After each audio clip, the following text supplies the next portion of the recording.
Kantor Kementerian Agama Kabupaten Aceh Besar ikut serta dalam Festival Ramadan yang digelar Kementerian Agama Republik Indonesia yang dilakukan secara virtual di Kompleks MAN 1 Aceh Besar, Samahani, Kuta Malaka.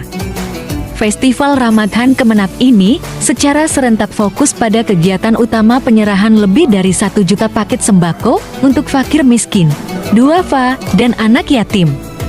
Kemenang Aceh Besar sendiri berhasil menggalang 1.000 paket sembako dalam waktu 10 hari, sumbangan ASN Kemenang Aceh Besar secara sukarela sebagai bagian amal bersedekah di bulan suci.